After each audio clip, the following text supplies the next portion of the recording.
इतका चांगला ऍक्टर आणि काय करतोय का बोलले. मला नंतर पश्चात्ताप झाला. म्हटलं नाही, what ever you have done in लावारिस उसके म्हटलं नाही, हे काय बोलले मी. 4 वाजता मी फोन केला असेल तर 4:45 वाजता अनुपम खेरांचा स्वतःचा फोन आला. अरे आणि त्याच्यानंतर 1.25 तास ते माझ्याशी बोलत होते, कारण त्यांना रोहिणीबद्दल बोलायचं होतं. अरे एडिटिंग रूम मध्ये मला का बोलवत आहे, तर तो सीन मला त्यांनी एडिट केलेला दाखवला. आणि जी लुक गडबड आहे. म्हटलं हां, आय मीन गडबड यानी क्या नाही हो, दिख नाही रहा है. सारांशमध्ये रोहिणी बरोबर काम केलं, त्यानंतर तुम्ही चालबाज केला. ती फार वर्सटाईल ॲक्ट्रेस आहे आणि मला असं वाटतं की तिने जेवढं करायला हवं होतं तेवढं तिने केलं नाही. माझ्या मैत्रिणी अभ्यासाविषयी बोलायच्या आणि ते एलियन असल्यासारखी त्यांच्याकडे पाहायची ना, तेव्हा माझं मला आता काय होणार आपलं. पण त्यावेळेस एक मात्र माझ्या डोक्यावर नेहमी टांगती तलवार ठेवलेली होती माझ्या वडिलांनी आणि आईनी, की कुठल्याही विषयात जरी मी नापास झाले तर माझं हे सगळं बंद करीन. आम्ही इन्स्पेक्टरची छडी असते ती न घेता वेताची आणली छडी. नाही म्हटलं वेताची सुद्धा नको. शेवटी त्यांनी थर्मोकोलची करून आणली होती. थर्मोकोलची सुद्धा नाही, ती तर तुटलीच. तो दंडापर्यंत येईपर्यंत माझा जोर कमी झालेला असायचा.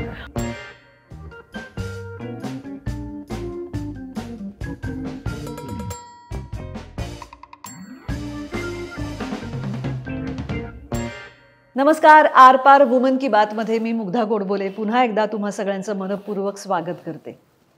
आज आणखी एक मास्टर क्लास. मास्टर क्लास हा फक्त अभिनयाचा नाही, कारण तिथपर्यंत आपण कोणी पोचूच शकणार नाही खरं तर. पण एकूण जगण्याकडे बघण्याच्या दृष्टिकोनाचा, सातत्याने काम करत असताना सुद्धा आपली व्यावसायिक निष्ठा कशी जोपासायची, कशी जपायची, याचा मास्टर क्लास आज आपल्याकडे आल्या आहेत. मी आली आहे असं पटकन म्हणणार होते, कारण मला तेवढी जवळीक वाटते म्हणून. पण आज आपल्याकडे आल्या आहेत रोहिणीताई हट्टंगडी. नमस्कार. तर मंडळी, आजचा हा भाग घेऊन येत आहेत Lokmanya multipurpose cooperative society limited. आणि रोहिणीताई, तुमच्यासाठी बर्वा स्किन थेरपीकडनं थँक्यू हे एक गिफ्ट हॅम्पर. नक्की वापरा. बरोबर, ऐकलेलं आहे मी, वापरते पण. आणि आपले वॉर्डरोब पार्टनर्स आहेत प्रथा सारीज. जरूर विजिट करा पुण्यात, आणि आता ठाण्यात सुद्धा त्यांचं स्टोअर सुरू होणार आहे, प्रथा सारीज. रोहिणीताई, तुमचं मनपूर्वक स्वागत आणि मनापासून आभार, तुम्ही इथपर्यंत आलात. आभार कसे म्हणतेस? नाही, आता मला सुरुवातीला तरी तसं थोडंसं औपचारिक बोलावं लागतं. ॲक्च्युली बरेच दिवस ह्या प्रयत्नात आम्ही सगळे होतो की तुमच्याशी गप्पा मारता याव्यात, पण काही ना काहीतरी कारणाने आपलं ते पुढे चाललं होतं. पण आज एकदा आपण भेटलो, याचा मला फार आनंद होतोय. तुमच्या बाबतीत खरं सांगायचं तर प्रश्न मला कधी फार पडले नाहीत. याचं कारण मी सुदैवी आहे. रोहिणीताईंबरोबर 8 वर्ष मी 4 दिवस सासूचे नावाच्या एका मालिकेत काम करत होते. त्यानंतर होणार सून मी या घरची नावाच्या मालिकेचे संवाद मी लिहायला लागले. आणि मला एक सांगावं असं वाटतं नेहमी की सुरुवातीचे काही एपिसोड्स मधुगंधा संवाद लिहित होती, आणि त्याच्यानंतर जेव्हा मी लिहायला लागले तेव्हा आधी माझं नाव नव्हतं येत. जवळजवळ पहिले 20-25 एपिसोड्स जेव्हा आमची ट्रायल सुरू होती, कारण माझं पहिलंच काम होतं ते लिखाणाचं. तर एकदा कधीतरी मी एक एपिसोड लिहिला आणि मी रोहिणीताईंना फोन केला की रोहिणीताई, आज जे तुम्ही सीन्स केलेत ते मी लिहिलेले होते, म्हणजे संवाद मी लिहिलेले होते, तर ते तुम्हाला कसे वाटले? तर असं मी त्यांना विचारलं, कारण मी त्यांना विचारू शकते असं मला वाटलं. इतर कोणी असतं तर कदाचित मी हा प्रयत्न केला नसता. पण ह्या 4 दिवस सासूच्या काळात एका मेकअप रूममध्ये बसून रोहिणी हट्टंगडी ह्या व्यक्तीला, ह्या व्यक्तिमत्वाला इतक्या जवळनं बघण्याची संधी मला मिळाली. आणि अनेक प्रश्न पडले, अनेक प्रश्नांची उत्तरं मिळाली, कुतूहल वाढलं, काही बाबतीत शमलं सुद्धा. मला पहिला प्रश्न हाच विचारायचा आहे तुम्हाला रोहिणीताई, की जेव्हा आपल्याबद्दल एवढं काय काय बोलतात तेव्हा काय वाटतं? जरा मला अजूनही लाजल्यासारखंच वाटतं की काय हे माझ्यापेक्षाही खूप मोठी कामं करणारी लोक आजूबाजूला मी जेव्हा पाहते तेव्हा मला वाटतं मी खरंच काही नाही काय केलंय आपण, फक्त ॲक्टिंग केलंय असं वाटतं मला नेहमी. कारण इतक्या वेगवेगळ्या क्षेत्रामध्ये इतकी वेगवेगळी कामं लोकांनी केलेली आहेत, त्या ह्याच्यामध्ये आपण काय केलं आहे समाजासाठी असं एक प्रश्नचिन्ह अजूनही मला उभं राहतं. म्हणजे आपल्या दृष्टीने आपण काहीतरी करत असतो, म्हणजे that is not my cup of T असं म्हणून, पण तू करतोयस ना तर मी हा हातभार लावते म्हणून आपण देणग्या देत असतो. त्यांनी आपल्यालाच बरं वाटतं. त्या संस्थेला म्हणजे सागर में एक बूंद असेल कदाचित, पण ते आपल्याला बरं वाटतं. पण तेच बरं वाटण्यासाठी आपण काहीतरी करायला पाहिजे असं मला नेहमी वाटतं. त्यामुळे असं कोणीतरी इतकं सगळं केलं आहे आणखीन, तर खूप केलं आहे पण खूप काही अजून करता येईल आणि करायचं राहिलं आहे असं नेहमी वाटतं मला. हा, पण 50 वर्ष मुळात एका स्त्रीनी घराबाहेर पडून काहीतरी काम करणं आणि ते करत राहणं निष्ठेने, ही खूप मोठी गोष्ट आहे. त्याच्यासाठी सुद्धा तुम्हाला एक तर सपोर्ट पाहिजे. कारण आता आमचीच पिढी म्हणेन, कारण मी अगदी लहानपण म्हटल्यानंतर मी 50व्या दशकात किंवा 60व्या दशकात जाईन. त्या काळी ज्या तऱ्हेने या क्षेत्राकडे पाहिलं जायचं, किंवा एक नाच करते बाबा किंवा नाटकात काम करते, हे हाऊस म्हणून ठीक आहे, पण ती करिअर म्हणून कितपत चांगली आहे किंवा वाईट आहे हे तेव्हा खूप पाहिलं जायचं.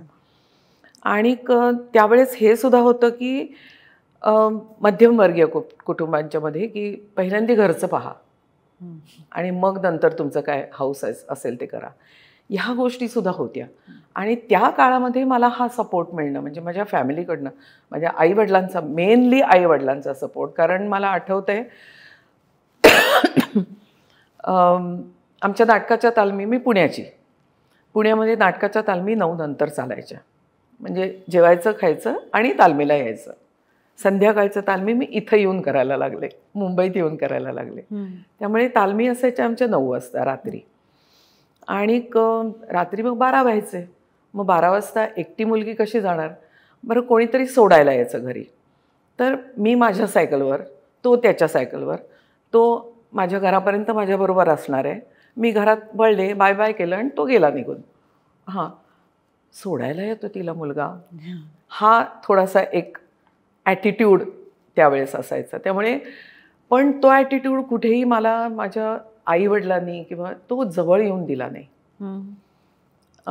इवन नॅशनल स्कूल ऑफ ड्रामाला गेल्यानंतर सुद्धा, मी 71 साली गेले नॅशनल स्कूल ऑफ ड्रामाला. त्याच्यानंतर सुद्धा एकटीला पाठवतेस दिल्लीला, तिथं कोणी नाही आहे आपलं, कसं होणार तिचं, एकटीला कसा पाठवतोयस वगैरे माझ्या वडिलांना प्रश्न वगैरे विचारले गेले. पण ते सुद्धा त्यांनी कधी माझ्यापर्यंत येऊन दिले नाही. हे तर मला म्हणजे आजही विचाराच्या पलीकडचंच वाटतं की म्हणजे अशा एका क्षेत्रात प्रशिक्षण घ्यायला एक तरुण मुलगी, मुळात त्या क्षेत्राविषयी फारशी माहिती नाही, क्षेत्राविषयी माहिती होती, तुमच्या वडिलांना माहिती होती. माझे वडीलच डायरेक्टर होते आणि त्यांच्याच हाताखाली मी पहिलं माझं मोठं नाटक केलं, ज्याच्यात मला राज्य नाट्य स्पर्धेत पदक मिळालेलं आहे.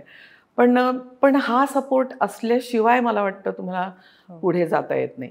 आणि लहानपणी सुद्धा फक्त हेच नाही, म्हणजे मी शाळेत असताना मी बँडच्या पथकात होते, मी ACC करायची, मी थ्रोबॉल खेळायची, माझं नृत्य चालू होतं. कारण मी 4थीत असल्यापासून माझ्या आईने हाऊस म्हणून डान्सच्या क्लासला घातलं होतं. म्हणजे कधी असं झालं कुठल्याही समारंभामध्ये, गेट टुगेदरमध्ये, ए रोहिणी ए नाच शिकते बरं का, ए रोहिणी नाचून दाखव, की रोहिणी लगेच उठली आणि तुंतून सुरुवात केली त्यांनी. असं असायचं त्यावेळेस. पण त्यालासुद्धा प्रोत्साहन पाहिजे तुम्हाला. पण त्यावेळेस एक मात्र माझ्या डोक्यावर नेहमी टांगती तलवार ठेवलेली होती माझ्या वडिलांनी आणि आईनी, की कुठल्याही विषयात जरी मी नापास झाले शाळेमध्ये तर माझं हे सगळं बंद करीन. असे म्हणजे हे बंद नको व्हायला म्हणून अभ्यास करायचा. म्हणजे माझ्या मैत्रिणी अभ्यासाविषयी बोलायच्या आणि म्हणजे अशी काहीतरी एलियन असल्यासारखी त्यांच्याकडे पाहायची ना, तेव्हा माझं मला आता काय होणार आपलं. मग शेवटच्या 2 महिन्यामध्ये अभ्यास करायचा आणि मग पास होऊन दाखवायचं, असं असा साधारणपणे तो खाक्या होता आमचा. त्यामुळे तर तेव्हा ते सगळं करायला अर्थात घरून सपोर्ट असल्याशिवाय तुम्ही काहीच नाही करू शकत. ह्यानंतर जेव्हा तुम्ही NSD ला गेलात आणि NSD मध्ये तुम्ही सर्वोत्कृष्ट अभिनेत्री का म्हणजे त्यावेळची सर्वोत्कृष्ट स्टुडंट विद्यार्थिनी असं आपण म्हणूया. नाही 3 त्यावेळेस पारितोषिकं होती. एक ॲक्टिंग बेस्ट ॲक्टरचं, बेस्ट ऑलराऊंड स्टुडंट आणि बेस्ट डिरेक्शनचं होतं. तर त्याच्यामध्ये बेस्ट डिरेक्शनचं जयदेवला मिळालं आणि मला ॲक्टिंगचं मिळालं होतं. आणि मला ऑलराऊंड स्टुडंट ह्याच्यासाठी मिळालं, खरं म्हणजे जयदेव जास्त ऑलराऊंड होता, पण ऑलराऊंड स्टुडंट मला मार्कांवर मिळालं. मला 1.5% जयदेवपेक्षा जास्त मार्क होते. त्यामुळे त्याला डायरेक्शनचं मिळालं होतं अवॉर्ड आणि मला 2 अवॉर्ड्स मिळाली होती त्यावेळेस. मला आठवतंय तुम्ही मला एकदा असं सांगितलं होतं की त्यावेळेला NSDतलं बऱ्यापैकी वातावरण हे इंग्रजी बोलणाऱ्या मुलांचं प्राधान्य असलेलं असं होतं आणि त्यामध्ये तुम्ही शुद्ध मराठी भाषेत शिक्षण घेऊन तिथे गेलेल्या आणि त्याच्यामुळे सुरुवातीला तो काळ जरा तुम्हाला कठीण गेला होता असं तुम्ही काहीतरी म्हणाला होता. पहिले 6 महिने मला थोडेसे हे गेलेले होते, कारण इंग्लिश तर दूरच आणि हिंदीसुद्धा नशिबाने हिंदीच्या परीक्षा दिल्या होत्या आणि तेव्हा हा वाद काही नव्हता मला वाटतं. हिंदी भाषांचा वाद, माझी संस्कृत होती एवढं मला आठवते, संस्कृत घेतलं होतं मी आणि हिंदी मी परीक्षा दिल्या होत्या. तेव्हा राष्ट्रभाषा सभा आणि वर्धा असे 2 हे होते, तर मी वर्ध्याच्या परीक्षा 2 परीक्षा दिल्या होत्या. त्यामुळे आणि माझी आई हिंदी शिकवायची, ती कोविड झाली होती, त्यामुळे ते हिंदीशी थोडंसं नातं होतं, पण बोलणं नुसतं समजणं ठीक आहे, पण बोलणं जरा अवघडच असतं. तर ते सुरुवातीला मी खूप गप्प असायची आणि त्याच्यामध्ये तिथे इंग्लिश स्पीकिंग आणि हिंदी स्पीकिंग असे साधारणपणे गट पडायचे ते, पण होती आमची लँग्वेज हिंदीच. त्यामुळे हिंदीमध्ये जेव्हा आले 6 महिन्यांनी तेव्हा माझी खूप सुधारली होती हिंदी. तर तेव्हा थोडंसं असं इथं सुद्धा इवन आपल्या महाराष्ट्रात सुद्धा किंवा पुण्यात सुद्धा वाडियामध्ये शिकणारे मुलं आणि आम्ही पेरुगेट भावे स्कूलमध्ये शिकणाऱ्या मुली असा तो हा होताच बाबा. कॉन्व्हेंटमधला आहे, इवन जयदेव कॉन्व्हेंट पडला होता, जयदेव कॉन्व्हेंटमधून शिकूनच आला होता, कारण तेव्हा कोकणी ही भाषा म्हणजे त्याला स्क्रिप्ट लिखित स्वरूपात नव्हती. आता देवनागरी त्यांनी ॲक्सेप्ट केलेली आहे कोकणीने. तर त्यामुळे सगळेजण इंग्लिश मिडियममधले, इवन आजी इतकी छान इंग्लिश बोलायची जयदेवची, खूप छान बोलायची. तर मला ना हे चित्रा पालेकरांकडनं कळलं होतं, म्हणजे त्यांच्या पुस्तकात पण त्यांनी लिहिलं आणि त्यांच्याशी बोलताना ते नेहमी सांगतात की कारण कोकणी भाषा आम्ही घरी बोलायचो, पण बाहेर सगळीकडे आमच्या म्हणजे आधीच्या पिढ्यांमधले लोक सुद्धा इंग्लिशमध्येच बोलायचे. त्यामुळे जयदेव त्याच्याशी ओळख झाली, मला आधार वाटला होता. हा मुंबईमधून एक मुलगा आहे आणि तो मुंबईचा आहे, म्हणजे बहुतेक मराठी, पण काय त्याला पण मराठी इतकी मोडकी तोडकी सुरुवातीला यायची. त्यामुळे तो इंग्लिशचा, म्हटलं आता झालं आपलं, काही खरं नाही आपलं, असं पहिले 6 महिने वाटलं होतं, पण त्याच्यानंतर इट वॉज ओके. म्हणून तुम्ही जास्त कॉन्सन्ट्रेशनने अभ्यास केला असेल, तुम्हाला बोलायला कोणीच नसेल म्हणून. नाही, बोलणारे होते अर्थात. मुंबईची हिंदी आणखीन तिकडची हिंदी अजूनही तो फरक जाणवतोच. आम्ही बोलणं आणखीन UP मधला कोणीतरी आला तर ते थोडंसं जाणवतं, पण तरी हिंदी इंग्लिश थोडासा हा झालाच, तो फरक झालाच होता तेव्हा. आणि त्यानंतर तुम्ही मुंबईला आल्यानंतर गांधी डायरेक्ट ॲटनबरो यांचा गांधी चित्रपट, ज्याच्यासाठी तुम्हाला बाफ्ता अवॉर्ड मिळालं, जे एकमेव भारतीय अभिनेत्री तुम्ही आहात, किंवा मला वाटतं एशिया मधल्याच तुम्ही तोपर्यंत तुम्ही एकमेव होतात. नाही गांधीसाठी अवॉर्डसाठी बाफ्टा अवॉर्डसाठी इंडियामध्ये पहिली तुम्ही पहिल्या अभिनेत्री होता ज्यांना मिळालं. त्याच्या आधी मला वाटतं नॉमिनेटेड होते पण मिळालं नव्हतं. जेनिफर कॅन्डल त्या नॉमिनेटेड होत्या 36 चौरंगी लेनसाठी, पण त्यांना नव्हतं मिळालं, मला मिळालं होतं. तर गांधीचा हा सगळा कसा काय अनुभव होता? म्हणजे तुम्ही तिथपर्यंत पोहोचलात, तुम्हाला ती फिल्म मिळाली आणि त्यानंतर आंतरराष्ट्रीय दर्जाचा एक पुरस्कार तुम्हाला मिळाला. हा सगळा प्रवास कसा होता? हा, त्याच्यामध्ये अगदी संक्षेपमध्ये सांगायचं झालं तर अगदी करिअरच्या सुरुवातीला मला हा चान्स मिळाला. कारण त्याच्या आधी इथं आल्यानंतर एक तर पहिलं चांगोडा झालं, नंतर कस्तुरी मृग झालं, मग रथचक्र चालू असताना मला कॉल आला होता याचा. ते अनेक वेळेला बोललेली आहे मी, कसा झाला काय झालं ते. पण अगदी सुरुवातीला मिळाल्यामुळे त्यांची जी शिस्त होती ती मला फार अशी अंगावर नाही आली. कारण आमच्या इंडस्ट्रीमध्ये सुद्धा तशीच शिस्त होती. ते फार कामी आलं माझ्या एकतर. आणि दुसरं म्हणजे एवढ्या मोठ्या लेवलला आपण काम करतोय हे सुरुवातीला माझ्या लक्षातच आलं नव्हतं.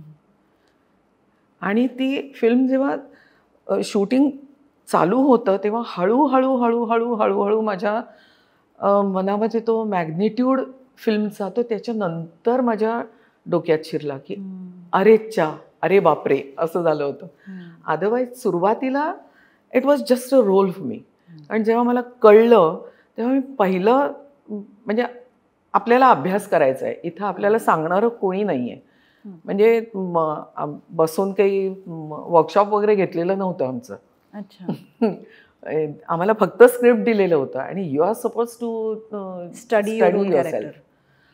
आणि त्याच्यानंतर मग म्हटलं मिळालेलं आहे तर सुरुवातीला असं झालं होतं की गांधीजी काय इंटरेस्टिंग बनणार आहे.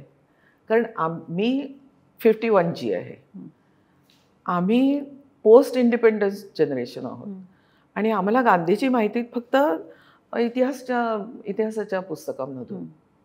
आपल्याला गांधी माहीत होते ते फक्त स्वतंत्रता चळवळीमधलं गांधी माहिती आहे. आणि एक दोन गोष्टी जे पोटामधून पैसे चोरले होते किंवा मटण खाल्लं होतं वगैरे, अशा काही ते एक अगदी म्हणजे तुरळक गोष्टी अशा काही प्रसंग जे आपल्याला पुस्तकांमधून कळतात. म्हटलं काय होणार आहे, किती इंटरेस्टिंग बनणार आहे की फिल्म बनवतायत असं.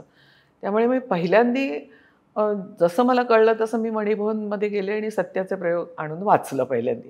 आणि नंतर तो संबंध त्यांचा प्रवास आहे तो लक्षात आला. नंतर जायचं होतं आम्हाला स्क्रिप्ट, म्हणजे स्क्रिप्टवरच कॉन्सन्ट्रेट करायचं होतं. आता स्क्रिप्टमध्ये सुद्धा जसं सुरुवातीलाच फिल्मच्या सांगतात की एवढा मोठा प्रवास आहे तो 3 तासामध्ये सांगणं अत्यंत अवघड आहे. तर तसंच म्हटलं हा प्रवास आहे. मग ते पहिल्यांदी काय हे झालं तर त्याच्यावर काम केलं. म्हणजे काय, एक तर कस्तुरबाविषयी विचार करायचा होता की कुठे काही मिळतंय का वाचायला. कारण गांधींच्यावरती अनेक करोडो पुस्तकं आहेत पण त्याच्यामध्ये अतिशय कमी कस्तुरबांचा उल्लेख आहे. त्यामुळे त्याच्या मागे लागायचं होतं. दुसरं ॲक्टिंगसाठी म्हणून चरखा प्रॅक्टिस करायचा होता, चरखा शिकायचा होता, प्रॅक्टिस करायचा होता. आणि तिसरं म्हणजे माझी इंग्लिशचे त्यांना ॲक्सेंट नको होता पण त्यांना करेक्ट इंग्लिश पाहिजे होतं. आणि बिंग पुणेरी, महाराष्ट्रीयन पुणेरी थिएटरची, त्यामुळे W आणि V मध्ये काय फरक आहे तो आम्हाला माहीत नव्हता.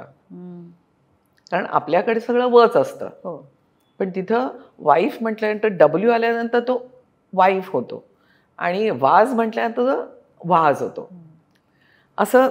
तर ते एक करायचं होतं. त्यामुळे सगळं स्वतःलाच करायचं होतं. तिथे स्टडीसुद्धा स्वतःच करायचा होता, त्या स्क्रिप्टवर काम पण स्वतःलाच करायचं होतं. कधीही मला येऊन सांगितलं नाही की हे इथं मला असं पाहिजे.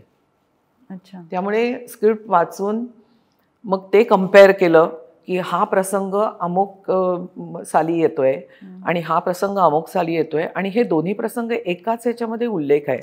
म्हणजे मग ह्या प्रसंगाचं मी काय साल धरायचं तर ते पकडून 27 पासून 74 पर्यंत मला तो प्रवास दाखवायचा होता. आणि मग माझ्या स्क्रिप्टवर अजूनही माझ्याकडे आहे ते स्क्रिप्ट, त्याच्यावर मी प्रत्येक प्रसंगामध्ये किती साल असेल ते लिहिलेलं आहे माझ्या सीनमध्ये की ह्याच्या वेळेस हे साल म्हणजे मग कस्तुरबाई इतक्या वर्षाच्या होत्या, मग कस्तुरबाई इतक्या वर्षाच्या होत्या, असं मी त्याच्यावर काम केलं. मग ते घेऊन मी माझ्या मेकअप डिपार्टमेंटमध्ये आणि हेअर डिपार्टमेंटमध्ये असे आम्ही डिस्कस केलं. सर रिचर्ड तिथं नव्हते.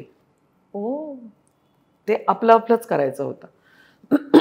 फक्त त्यांना एकदा कधीतरी हाऊ इज इट गोईंग असं म्हटल्यानंतर सर हे असं असं असं असं या it's okay, Paula and you are working together. Okay, म्हणजे पॉला म्हणजे आमची म्हणजे हेअर डिझायनर, लुक डिझाईन करणारी आत्ताच्या भाषेत ती. आणि आमचे टॉम स्मिथ म्हणून मेकअप आर्टिस्ट, पण ते मेकअपमन नव्हते, ही वॉज अ आर्टिस्ट. आणि त्यांना यांनी हायर केलं होतं लुक डिसाईड करायला. असं सगळं ते होतं. त्यामुळे स्वतःच करायचं होतं. पण रोहिणीताई, आता कसं आहे की आता जेव्हा कधी कस्तुरबांविषयी कुठेही काहीही होतं तेव्हा एक त्याच्या आधीची पाटी म्हणून तुमच्या भूमिकेकडे बघितलं जातं. तुम्हाला जेव्हा कस्तुरबा इमॅजिन करायच्या होत्या तेव्हा तुम्ही काय बघितलं, म्हणजे तुमच्या डोळ्यासमोर काय होतं? एक तर कस्तुरबांचे फोटोग्राफ्स आणि दुसरं कस्तुरबांना ज्या कोणी पाहिलंय त्यांच्याशी भेट. अच्छा, ह्या दोनच गोष्टी आपण करू शकणार होतो. कारण लिहिलेलं खूप वाचलं, इवन ती 5 तासाची झवेरीबाईंची डॉक्युमेंटरी पण पाहिली, त्याच्यात सुद्धा फार कस्तुरबा दिसल्या नाही आहेत. तर मग आता काय करायचं, त्यामुळे ह्या 2 गोष्टी होत्या. एक तर फोटोग्राफ्स पाहिले आणि दुसरं मनमालाबेन पारीख म्हणून त्यावेळेस, त्या क्वाईट ओल्ड, म्हणजे शी मस्ट बी दॅट टाईम, मला वाटतं 70मध्ये असतील त्या, 70च्या लेट 70sमध्ये असतील. तर त्या तिथं आहेत असं आम्हाला लानाने सांगितलं. आम्हाला आमची सेट डेकोरेटर होती गांधीची आणि ती अलकाझींची मुलगी, त्यामुळे आम्हाला माहिती होते. तर तिने सांगितलं, रोहिणी असं असं वनमालाबेन पारीख हैं यहाँ पे, हमने उनको रिफर किया है फॉर सेट डिझायनिंग, म्हणजे घरातले किचनमधलं अमुक सामान जे काही असेल ते. तर तुला पाहिजे असेल तर मी तुझी अपॉइंटमेंट घेऊ शकते. म्हटलं येस प्लीज घे. आणि बरं, त्यांना एक तर फिल्म काय आहे माहिती नाही, ही मुलगी कशाला माझ्याकडे आली आहे हे माहीत नसेल, कदाचित ब्रीफ केलेलं असेल. पण मग मी माझी क्वेश्चनर म्हणजे काय की कस्तुरबाजी साडी कशा नेसत होत्या, त्यांचे हातवारे असायचे का, त्यांचे फार हातवारे करायच्या का, किंवा फार मोठ्याने बोलायच्या का हळू बोलायच्या, स्वभाव कसा होता त्यांचा, चिडका होता, पटकन चिडायच्या का नाही चिडायच्या, नंतर त्यांचं राहणीमान कसं होतं. आणि म्हणजे त्यावेळेस एक पूर्वीची बाई आणि म्हटल्यानंतर आपल्याला मोठा टिळा असेल असा एक समज आपला. तर मी लावली आहे ती सुद्धा मोठी आहे, तू लावलीस ना तशी बिंदी लावायच्या त्या. अच्छा, म्हणजे कुठल्याही फोटोग्राफमध्ये बघ, अगदी छोटी बिंदी असायची त्यांची, त्यांच्या गळ्यात तुळशीमाळ असायची, नंतर बांगड्या. फक्त म्हणजे जेव्हा सोनं घालायचं नाही किंवा सोनं जवळ ठेवायचं नाही असा जेव्हा फतवा काढला गांधीजींनी, तेव्हा त्यांनी त्याच्या बांगडी, ती लाल बांगडी असते बघ गुजरात्यांची, त्याच्यामध्ये एक पट्टी असते सोन्याची, ती पट्टी काढून त्या बांगडी वापरायच्या. की मी बांगडी वापरणार, मी गळ्यात काहीतरी घालणार, मग तुळशीमाळ घालायच्या गळ्यामध्ये. सोनं नव्हतं त्यांच्याकडे कधी असं. त्यामुळे ह्या सगळ्या बारीक बारीक गोष्टी होत्या ज्या माझ्यासाठी महत्त्वाच्या होत्या. त्या म्हणजे भूमिकेसाठी किंवा आहार्य अभिनय आपण म्हणतो त्याच्यासाठी त्या एक महत्त्वाच्या होत्या. आणि दुसरं म्हणजे कशा वागायच्या, कशा बोलायच्या हे सुद्धा. कारण मनमालाबेन पारीख त्यांचं लहानपण आश्रमामध्ये गेलंय, त्यांनी बघितलेलं आहे. म्हणजे अगदी फार कमी बघितलेलं असेल पण त्यांनी बघितलं तरी आहे. तर त्यांना मी असे काही प्रश्न विचारले की त्यांच्या, अर्थात ते कॉस्ट्युम डिझायनिंगचा भानुअथय्या यांचा तो हा होता, पण म्हटलं त्यांचे साड्यांना बॉर्डर असायची का नसायची, तर ते that was taken care by Bhanuji. त्यामुळे मग त्यांची राहण्याची पद्धत कशी होती, ह्या सगळ्या गोष्टी मग त्याच्यामध्ये मी म्हणजे त्यांना विचारल्या. आणि काय अर्धा तासच, मी फार नाही जास्त बसले तिथे, पण अर्ध्या तासामध्ये साधारणपणे मला एक आयडिया आली आणि त्याच्यावर मग भेटत गेले. अल्टिमेटली काय होतं अगं, आपण कितीही म्हटलं तरी सुद्धा आपल्याला स्क्रिप्टमध्ये स्क्रिप्ट फॉलो करायचं असतं. स्क्रिप्टमध्ये काय लिहिलेलं असतं ते सांगायचं असतं. इन बिटवीन लाईन्स आपण करतो, पण ते किती करायचं किती नाही करायचं ते त्यावेळी ठरतं. त्यामुळे एक खूप मोठा फायदा झाला मला, म्हणजे आम्हाला, बेनला सुद्धा झालाच असेल, की आम्ही वेगवेगळे चरखा आम्ही दोघं जणी शिकलो. पण मिस्टर अँड मिसेस हांडा म्हणून होते तिथे, तर त्या मिसेस हांडा माझ्याकडे यायच्या, मिस्टर हांडा तिकडे जायचे. आणि त्यांनी एक दिवस असं म्हटलं की आपण एकत्र चरखा आता हे करूया. त्यामुळे आयदर बेनची रूम किंवा माझ्या रूममध्ये असे आम्ही आपापले चरखे घेऊन आम्ही एकत्र सूत कातायचो. त्यांनी मग त्यावेळेस मग गप्पांमध्ये किंवा हे मी आज असं असं वाचलं बरं का, हे तुला माहिती आहे का, तू वाचलंयस का, हे मी बेनला विचारायची. बेन काही रेफरन्सेस मिळाले कस्तुरबांचे तर तो मला सांगायचा. आणि मग असं आम्ही त्या गप्पा मारत आम्ही हे करायचो. गांधी ही फिल्म रिलीज झाली, तुम्हाला एक आंतरराष्ट्रीय पुरस्कार मिळाला. त्यानंतर तुमची स्वतःकडनं असलेली अपेक्षा, लोकांची तुमच्याकडनं असलेली अपेक्षा, तुम्हाला मिळत असलेली कामं, हे कसं बदलत गेलं? सारांश जेव्हा तुम्ही करायला गेलात, मला ना एक, तुम्हाला मी हे बोलले कदाचित, मला प्रेक्षकांना आवर्जून अगदी सांगावं असं वाटतं की रोहिणीताईंबद्दल मी काही वर्षांपूर्वी एक लेख लिहिला होता आणि तो बऱ्यापैकी विस्तृत होता. तर त्यावेळेला मी अनुपम खेर यांना फोन केला होता. त्यांच्या मॅनेजरनी फोन उचलला आणि मी त्यांना ऑब्व्हियसली विचारलं की मला रोहिणीताईंसंदर्भात बोलायचं आहे, तर मी कधी बोलू शकेन अनुपम खेर यांच्याशी. तर ते मला म्हणाले की आज दुपारी, काय मी 4 वाजता त्यांना फोन केला होता. त्यांनी कैलेंडर देख के मैं बताता हूँ, आप एक काम कीजिए, आप कल दोपहर को 2 बजे फोन कीजिए. तर मी म्हटलं ठीक आहे, अर्थात काय तुम्ही मला वेळ सांगाल त्यावेळेला मध्यरात्री म्हणालात तरी मी फोन करेन, अनुपम खेरांशी मला बोलता येणार आहे वगैरे वगैरे असं म्हणून मी फोन ठेवला. आणि 4 वाजता मी फोन केला असेल तर 4:45 वाजता अनुपम खेरांचा स्वतःचा फोन आला. अरे आणि त्याच्यानंतर पाऊण तास ते माझ्याशी बोलत होते, कारण त्यांना रोहिणीबद्दल बोलायचं होतं. अरे आणि ते भरभरून बोलत होते. सारांशबद्दल तर ते अर्थातच बोलले, पण त्यावेळेला रोहिणीताई त्यांनी तक्रार केली होती किंवा ते असं खूप मनापासून म्हणाले होते की सारांशमध्ये रोहिणी बरोबर काम केलं, त्यानंतर तुम्ही चालबाज केलात किंवा ती फार वर्सटाईल ॲक्ट्रेस आहे. आणि मला असं वाटतं की तिने जेवढं करायला हवं होतं तेवढं तिने केलं नाही. ती अडकली, ती डेली सोप्समध्ये अडकली किंवा असं काहीतरी त्यावेळेला ते म्हणाले होते. याबद्दल आपण बोलू, पण मला सारांशबद्दलचा तुमचा अनुभव ऐकायचा आहे. सारांशमध्ये तर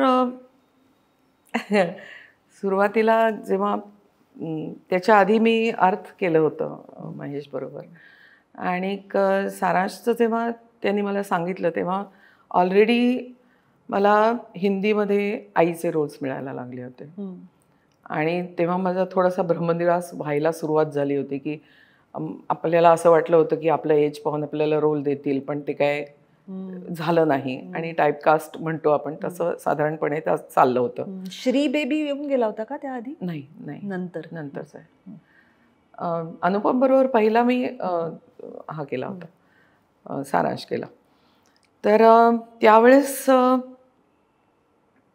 झालं असं की महेशने मला फोन केला, करणं आहे एक बुड्ढा बुड्ढी. म्हटलं महेश परत मला बुड्ढीचा का रोल, तू का रोल देतोयस?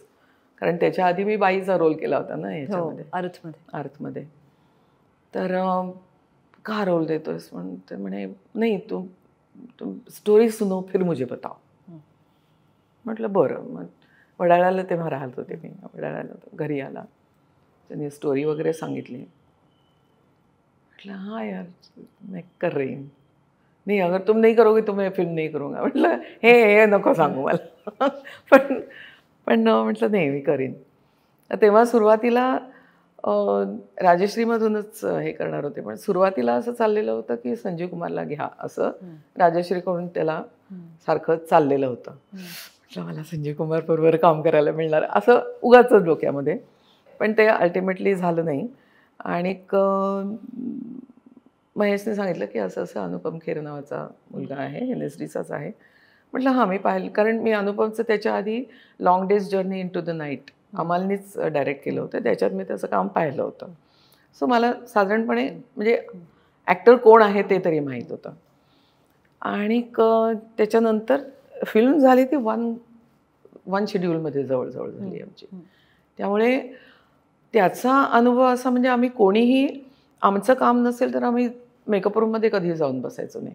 आम्ही कॅमेरा मागे जायचो सगळीजण, म्हणजे मदन जैन म्हणा, सोनी राजदान म्हणा, अनुपम म्हणा, मी म्हणा, कोणी कॅमेऱ्याच्या पाठीमागे, ह्याच्यामध्ये नाही. त्यामुळे ते असं आपण नाटक करतोय की काय, किंवा नाटकामध्ये कसं आपण तालीम चालू असताना आपण पाहतो तसंच आमचं चाललेलं होतं. आम्ही सजेशन्स द्यायचो एकमेकांना, हे तू इथं असं काही केलंस तर कसं होईल असं, किंवा इकडून इकडं गेलं असतं कसं होईल बघ वगैरे सजेशन्स देणं. आणि त्या सजेशन्समध्ये एखादी सजेशन आवडली ₹5 असं एक असायचं.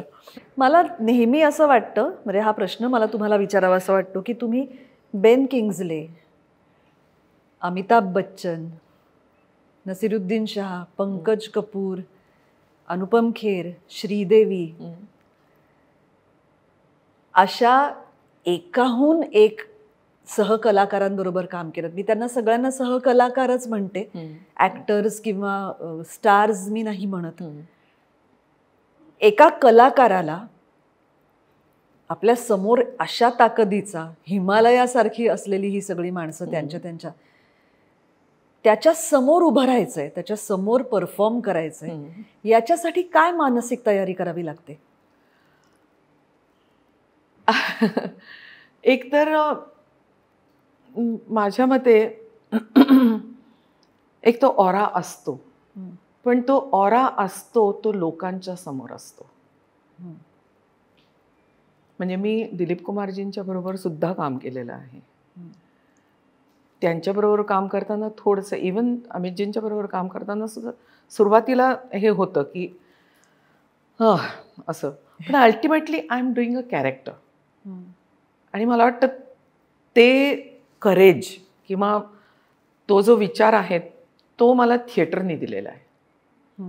की तुम्ही जेव्हा रंगभूमीवर पाऊल ठेवता, तुमचा समोरचा नट हा तुमचा सहकलाकारच असतो, तो कोणी ग्रेट नाही. किंवा आणि माझं पहिलंच काम झालेलं होतं डॉक्टर लागूंच्या बरोबर. त्यामुळे की टेन्शन एकतर आपण घेतलं तर टेन्शन यायला फार वेळ लागत नाही.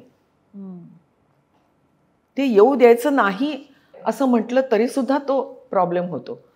आपण आपलं काम करायचंय, मग समोर मार्लन ब्रांडो आला तरी सुद्धा मी तेच काम करेन.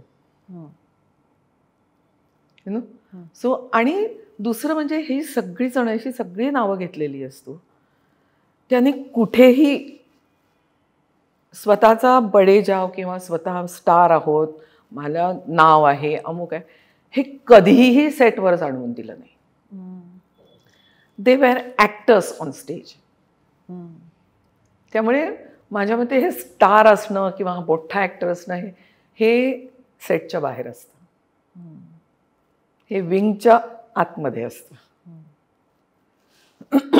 असं मला स्वतःला वाटतं. आणि ते टेन्शन थोडंसं बटरफ्लाय होणारच की अरे अमितजी समोर आहेत, मी आता काय बोलू. म्हणजे माझ्या अमितजींच्या बरोबर माझा एक प्रसंग, पहिलं 2-3 फिल्म्स केल्यात ना त्यांच्या? 2 फिल्म्स केल्यात. अग्निपथ, एक तर अग्निपथ नंतर केली, आधी शहनशाह केली होती. तर शहनशाहमध्ये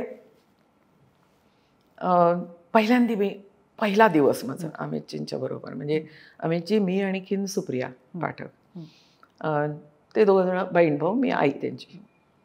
आणि गाणं होतं एक, आणि ते साधारणपणे लावारिसवालं गाणं आहे ना तशा स्टाईलचं गाणं होतं. म्हणजे तो काळं करून येतो, तुझा नवरा असाच आहे वगैरे असं तिला चिडवत असतो. आणि त्या ह्याच्यामध्ये पहिल्या हाफमध्ये म्हणजे लंचपर्यंत तो एक सिक्वेन्स झाला होता की तो स्वयंपाकघरात येतो, मला थाळी अशी घेऊन उभं करतो, आणखीन मग स्वतः काळं करून आलेला असतो आणि असं फासतो वगैरे, असं काहीतरी होता तो सीन. तेव्हा काही नव्हतं. मग हां, इथून इथे मग मी अशी थोडीशी ऑकवर्डली मी त्याच्या समोर जाऊन मग असं म्हणजे काही परिणाम नाही झालाय असं हे करून चाललेलं होतं माझं. लंच टाईम झाला. लंच टाईमच्या नंतर कॉस्ट्यूम चेंज होता त्यांचा आणि त्यांनी असे आवारा पॅन्ट, एवढे मोठ्या हाताचा कोट आणि आतमध्ये काहीतरी पिवळा, लाल पिवळा असा शर्ट वगैरे असं काहीतरी विचित्र बनवून त्यांचा नंतरचा ते स्टांजा नंतरचा होता. तर आम्ही लंच घेऊन मी आणि सुप्रिया आम्ही दोघीजणी रूममध्ये होतो. अचानक रूमचा दरवाजा उघडून टाक टाक टाक, कौन है? आले. देखो सुप्रिया जी मेरा क्या हाल बनाया है. म्हटलं आता सुप्रिया अशी, तिने आधी 2-3 दिवस काम केलं होतं. शी वॉज क्वाईट कम्फर्टेबल विथ हिम. आणि मला असं वाटत होतं काय चाललेलं आहे. एक तर लावारिसचं ते गाणं ऐकल्यानंतर म्हटलं काय चाललेलं, इतका चांगला ॲक्टर आणि काय करतोय वगैरे, असं माझं एक हे होतं की मग मी बोलले, का बोलले मला नंतर पश्चात्ताप झाला. म्हटलं नाही, what ever you have done in लावारिस उसके मी म्हटलं नाही, हे काय बोलले मी.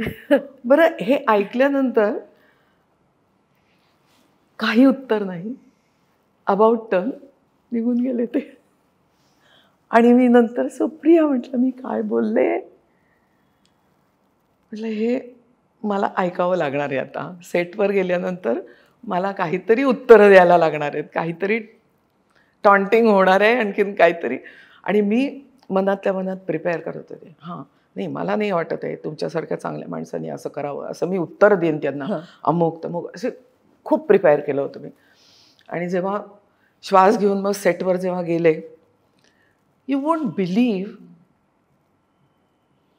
He was relaxed.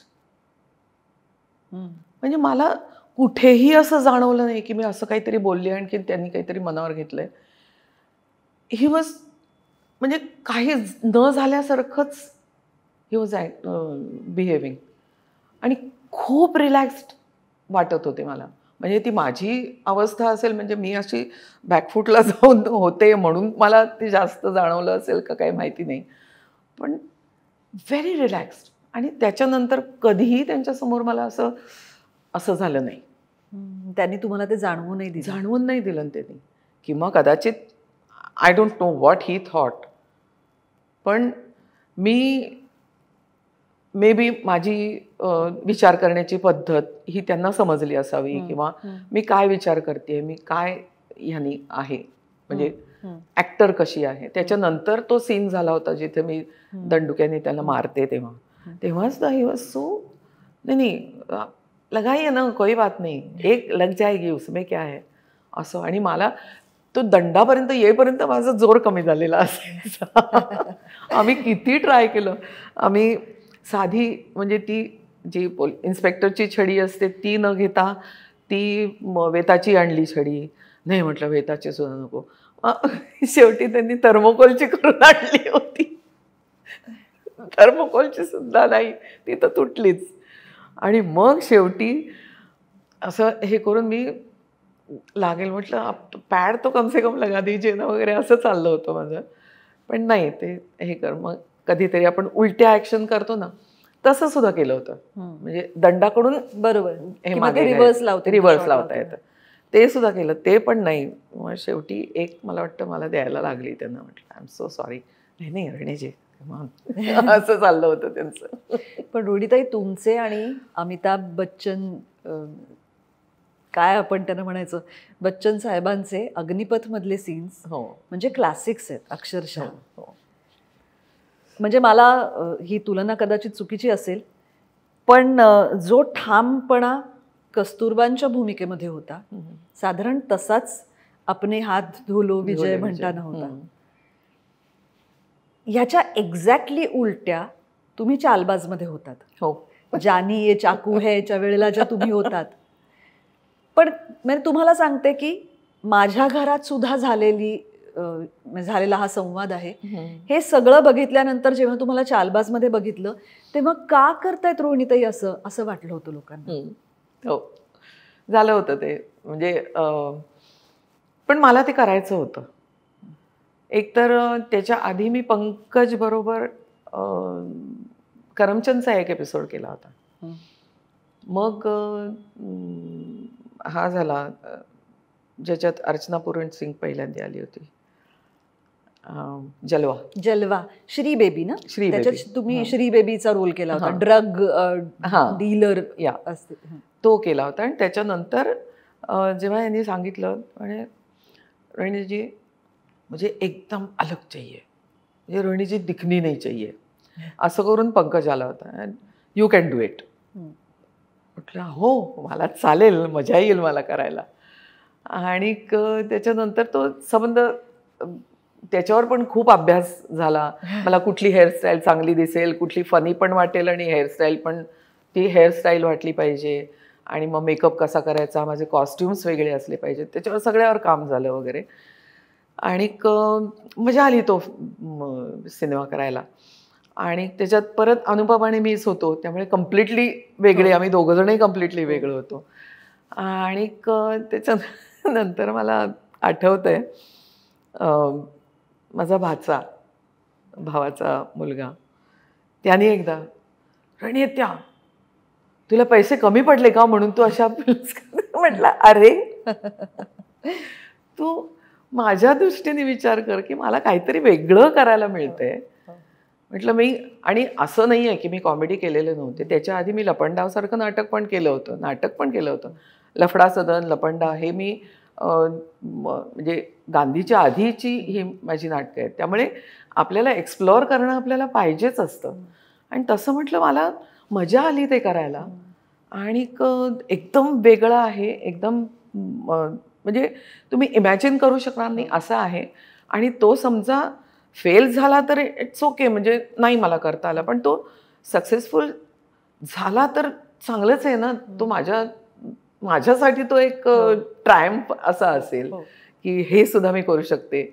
आणि तर ह्या अशा रिॲक्शन सुद्धा नाही, याचं कारण अपेक्षा किंवा तुमच्याबद्दल त्याच्या आधीच्या तुमच्या भूमिकांमुळे तुमची जी इमेज तयार झालेली होती ती, म्हणजे मला असं वाटतं की त्यात जास्त कौतुकच होतं किंवा जास्त आपल्यातलं कोणीतरी पुढे जातंय, मोठं होतंय अशी जी एक भावना असते ना ती होती.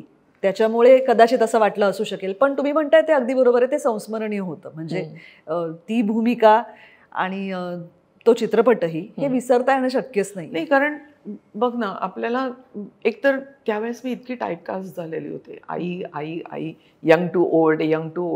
मग एकदा मी माझ्या सेक्रेटरीला वैतागून सांगितलं होतं, म्हटलं मी आता नाही करणार आहे, मला काहीतरी वेगळं द्या करायला.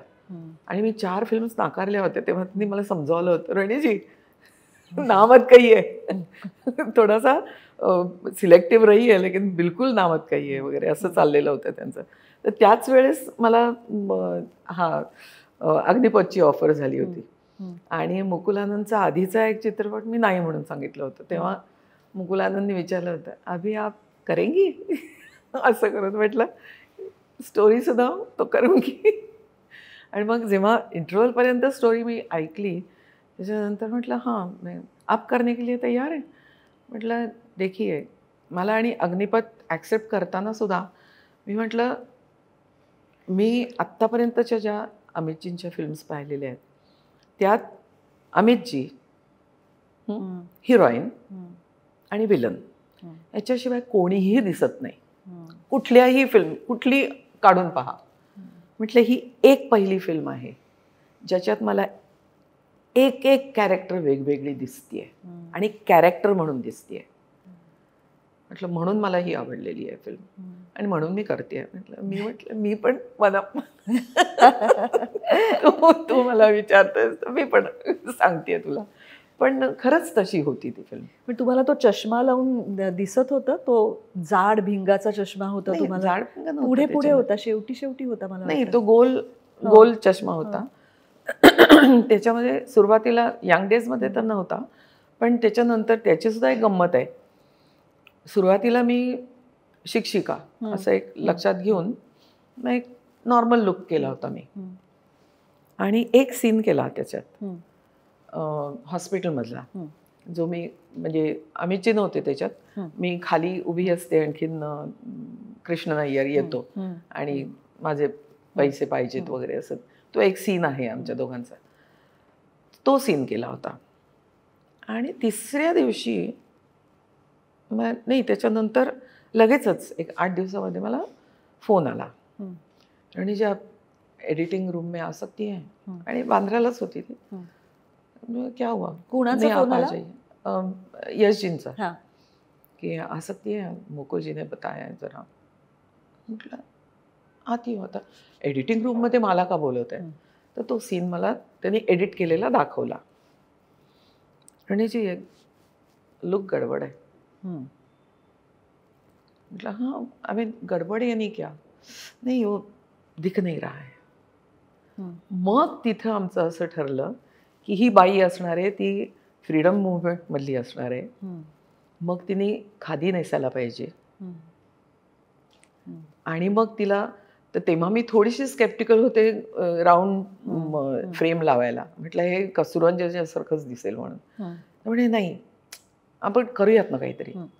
मग तो आंबाडा, डोक्यावरून पदर नव्हताच, पण तर त्यामुळे, आणि पहिल्यांदा जेव्हा तो गेटअप करून मी, मग दुसऱ्या वेळेस लगेचच त्यांनी खादीचे ब्लाउजेस आणि खादीच्या साड्या वगैरे संबंध हे केलं.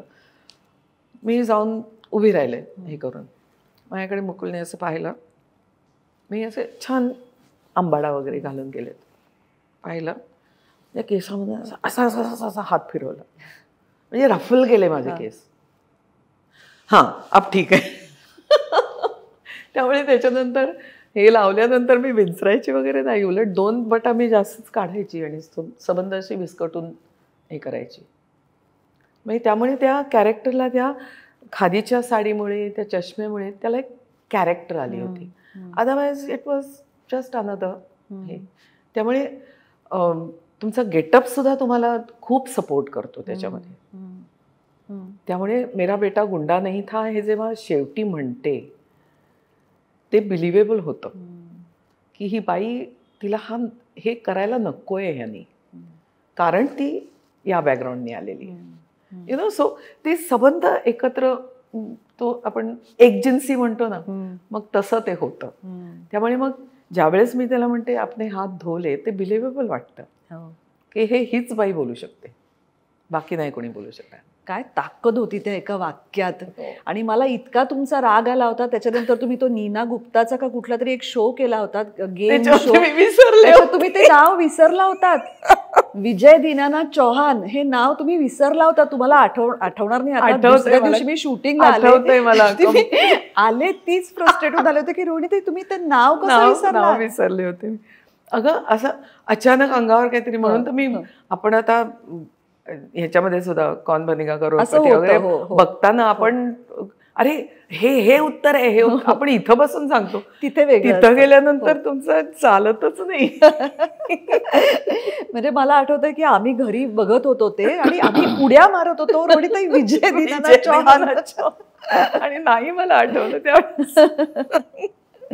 यानंतर अशीच एक तुमची गाजलेली आई पुन्हा एकदा, ते म्हणजे मुन्नाभाई MBBS, ती जादूची झप्पी. आणि खरं तर त्या फिल्म मध्ये तुमचे किती कमी सीन्स आहेत. कमी सीन्स होते त्याच्यामध्ये सुद्धा. तेच झालं मला इंटरव्हल पर्यंत त्यांनी, म्हणजे मी आठवते मला, आपलं 4 दिवसचं शूटिंग होतं, मला वाटतं जयपानला होतं, आणि ते म्हणाले तुम्ही मग पॅकअप होऊन जाता जाता याल का. मी पॅकअप होऊन जाता जाता बांद्राला, त्यांचं ह्याच्या लिंकिंग रोडच्या आतमध्ये तिथे ऑफिस होतं, जाता जाता तिथं थांबले, भेटले, आणि मग घरी गेले होते त्या दिवशी. मग त्यावेळेस त्यांनी जो अर्ध्यापर्यंत हे सांगितलं मला, हे कुछ अलग आहे, मैं करूंगी असं झालं. म्हटलं I want to be part of it. म्हटलं कारण तो जरी रोल छोटा असला तरी सुद्धा तो सिनेमा मला खूप आवडला. त्याची थीम जी होती ना, म्हटलं हे कुछ अलग ही है, मैं करूंगी. असं असं झालं होतं मला. आणि नंतर मग I mean cherry on cake म्हणजे जादू की झप्पी आणि सुनील दत्तच्या बरोबर काम करायला, दत्त साहेबच्या बरोबर काम करायला मिळालं. कारण आम्ही 13 वर्षानंतर काम करत होतो. आधी एकदा केलं होतं, कुर्बान नावाच्या फिल्ममध्ये केलं होतं. पण दत्त साहेब, I respected him so much, I respect him so much. तो त्यामुळे म्हटलं अरे दत्त साहेब येणार आहे असं झालं होतं. त्यामुळे तिथं पण एक फार मजा आली होती. आणि तो पहिला जो ह्याचा सीन होता ना, पिक पॉकेटचा, नवाजुद्दीन आहे त्याच्यामध्ये. हो, पिक पॉकेट बघ तो नवाजुद्दीन सिद्दीकी. हो का? तिथं मी त्याला पहिल्यांदा पाहिलं, म्हटलं हा NSDचा आहे का, हा इतका छान करतोय. म्हणजे तेव्हा हेच ना NSDचा म्हणजे चांगला करणार, असं कुठेतरी असं चाललेलं होतं. आणि अर्षद त्यांनी जे म्हणजे त्या दोघांच्या रिॲक्शन्स त्या ह्याच्यामध्ये मी पाहत बसले होते, त्यांचं दोघांचे सीन्स. आयकॉनिक म्हणतात तसं ते होतं. ह्या सगळ्यानंतर पुन्हा एकदा मगाशी जे अनुपम खेर बोलले होते ते आपण अर्धवट सोडलं होतं ते. तर वनिताई, मी तुम्हाला असं विचारणार होते की 4 दिवस सासूचे ही सिरियल तुम्ही केलीत, त्याचा प्रोमो सुद्धा मला अजूनही आठवतोय. तेव्हा मी त्या मालिकेत काम करत नव्हते, जवळजवळ वर्षभराने मी आले. त्याआधी कदाचित तुम्हाला शक्य नाही आठवणं, पण मला एक पुरस्कार मिळाला होता, तो तुमच्या हस्ते मिळाला होता, लोकसत्ता इंद्रधनु. तेव्हा एकदा आपली भेट झाली होती. पण 4 दिवस बद्दल बोलायचं झालं तर ती काही समीक्षकांनी नावाजलेली मालिका नाही. म्हणजे आता कदाचित असं म्हणू शकतात की अशी कुठलीच मालिका नसते, म्हणजे असं लोक म्हणू शकतील की गौरवलेली किंवा नावाजलेली अशी मालिका कुठलीच नसते किंवा कमी असतात. पण 4 दिवस सासूचे इन पर्टिक्युलर तशी नव्हती, कारण एकतर ती खूप वर्ष चालली किंवा त्या वेळच्या मालिकांच्या मानाने ती थोडी बटबटीत होती. तुम्ही त्यात काम करायला तयार झालात आणि त्यानंतर तुम्ही 11 वर्ष ते करत राहिलात. हा निर्णय तुम्ही कसा घेतला? तुम्हाला असं नाही वाटलं आपण सोडावं? तुम्हाला असं नाही वाटलं की ह्या काळात आपल्या समोर वेगळे काहीतरी पर्याय येत आहेत तर ते आपण निवडावेत? नाही, एक तर 4 दिवस सासूचे जेव्हा मला ऑफर झाली तेव्हा मी मराठीमध्ये करतच नव्हते अजिबात. म्हणजे सगळे हिंदी सिरियल्सच चाललेल्या होत्या. ती पहिली मराठी सिरियल अशी. त्याच्या आधी मी ते दवबिंदू आणखीन अशा छोट्या छोट्या गोष्टींच्या मध्ये केलं होतं काम. पण म्हटलं ही पहिली मराठी सिरियल आहे, करून बघूया. आणि त्याच्यानंतर मग करताना ते लक्षात येत होतं थोडंसं ओव्हर द टॉप म्हणतात. ओव्हर द टॉप आहे किंवा, पण त्यावेळेस मी समजा असं म्हटलं असतं की नाही मी माझ्या स्टाईलनी करणार, असं म्हटलं असतं तर इतरांच्या बरोबर मे बी मी मिसफिट झाले असते.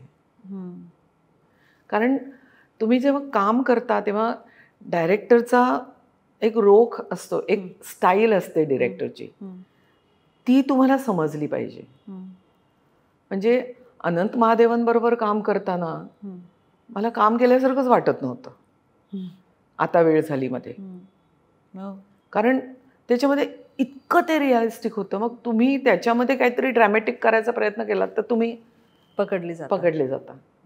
ह्याच्यामध्ये मी काहीतरी वेगळं करायचा प्रयत्न केला असता तर मी मिसफिट झाले असते तिथे, किंवा संबंध ते बॅलन्स गेला असता त्याचा. त्यामुळे सुरुवातीला असं वाटायचं काय करते मी. मग खलीलजींना जाऊन विचारायचं हे बरोबर आहे, हा नाही रणीजी बरोबर आहे, कधी कधी ते थोडंसं जास्त करा असं सुद्धा म्हणायचे. ओके जास्त करते. म्हणजे त्यामुळे मला असं वाटतं की तुमचं डायरेक्टर आणि तुमच्या ह्याचा त्या प्रॉडक्टचा स्टाईल काय आहे ही तुम्हाला पहिल्यांदा लक्षात यायला पाहिजे आणि मग तुम्ही अप्रोच व्हायला पाहिजे त्याला. त्यामुळे all the time I firmly believe की डायरेक्टर म्हणतोय माझं चांगलं झालंय तर माझं चांगलं झालंय काम. I am director's actor.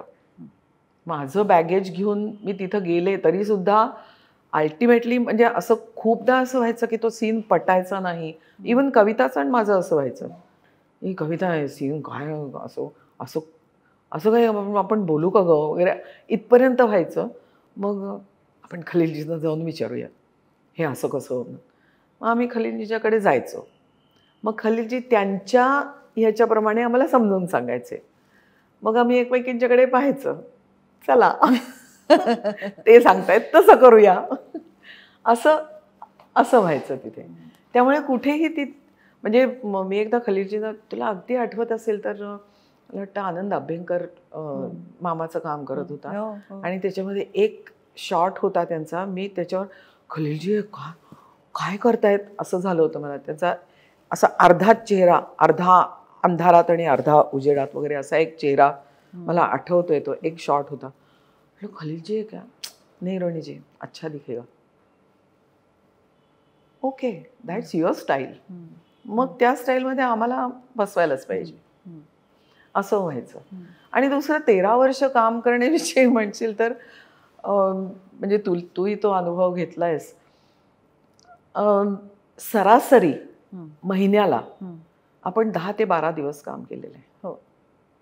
आपण काही 20-25 जरी मी मेन कॅरेक्टर होते, one of the main character होते, तरी सुद्धा मी 12 दिवसाच्या वरती सरासरी मी काम केलेलं नाहीये. आणि त्यावेळेस माझ्या हिंदी पण चालू होत्या मालिका, माझे तेलुगू फिल्म्स पण चाललेल्या होत्या, काय ज्या 10-12 फिल्म्स केलेत त्याच्यापैकी काही त्या चालू होत्या. म्हणजे सगळं माझं चालू होतं. आणि आपली ही पण सिरियल चालू होती. त्यामुळे एकतर त्याच्यामध्ये कुठेही तसा झोल येत गेले सिरियलमध्ये आणि ते आपल्याला कळायचं आणि आपण बोलायचं सुद्धा, खलीलजी आता जरा झोल चाललेला आहे, जरा टाईट पकडायला पाहिजे. मग परत काहीतरी करायचं ते आणि टाईट पकडायचे, परत काहीतरी व्हायचं. सो मला वाटतं त्यावेळेस फार आपण त्याच्यामध्ये नसल्यामुळे आपल्याला ते कधी 12 वर्ष गेली कळलं नाही. आणि सिरियलमध्ये तुला आठवत असेल तर जरी बाहेर दिवाळी असेल तरी सुद्धा आपल्या सिरियलमध्ये दिवाळी नसायची.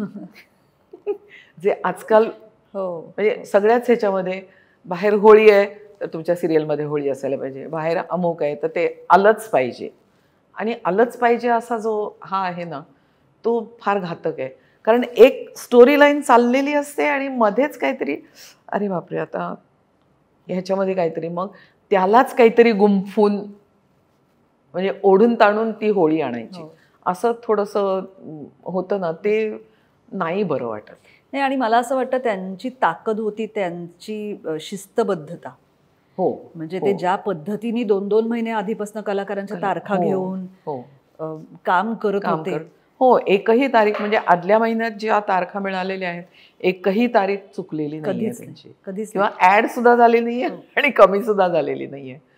आणि ते चक्र त्यांनी इतकं छान बसवलं होतं की त्यामुळे त्याचा तसा त्रास व्हायचा नाही.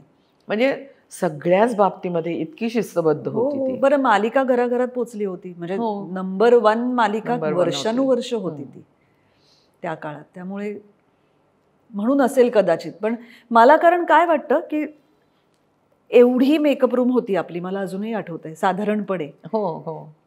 त्याच्यात आपण 4-5 जणी असायचो. म्हणजे रोहिणी हट्टंगडी या अभिनेत्रीनी कधीही मला वेगळी मेकअप रूम द्या असं म्हटल्याचं मला आठवत नाही. तिथेच तुम्ही आम्हा सगळ्यांबरोबर बसलेल्या असायचा. तुम्हाला म्हणजे दुसरी एखादी तुमच्या जागी असती तर म्हणाली असती की मला ह्याच्यापेक्षा थोडं जास्त कम्फर्टेबल जागा माझ्यासाठी द्या, पण तुम्ही असं कधी म्हणाला नाही. किंबहुना कधी चुकून जर तुम्हाला अशी कुठे रूम असली तर तरी तुम्ही येऊन आमच्यामध्येच बसायचा. नाही ते माझं, अगं मला वाटतं हा थिएटरचा फार गुण अवगुण आय डोंट नो, पण थिएटरमध्ये कसं आपण सगळे एकत्रच असतो, कुठेही प्रेमाडोना आणखीन असं काही नसतं आपलं. त्यामुळे ते कुठेतरी डोक्यात ते ट्रेनिंग आहे थिएटरचं, त्यामुळे सुद्धा असेल कदाचित. आणि एकटं बसून काय करणार असं पण होतं कधी कधी, किंवा मला भयंकर वाचायची हौस आहे आणि बाकी कोणी नको आहे मला, मी फक्त मी आणि माझं पुस्तक वगैरे, असं सुद्धा नाही आहे माझं. मला लागतात, आजूबाजूला माणसं लागतात. एकटी असते तेव्हा एकटीच वेळ घालवू शकते मी, पण जेव्हा माणसं असतील तेव्हा मग बोलायला पाहिजे मग मला, असं होतं. त्यामुळे म्हणजे मला कधीही असं वाटलं नाही की म्हणजे इवन आमच्या होणार सुनमीमध्ये सुद्धा सुरुवातीला हो, तुम्ही तेच 6 झालं जणी. होतं. माझं तेच झालं होतं. आम्हाला प्रोमोसाठी बोलवलं होतं, पहिला प्रोमो आमचा.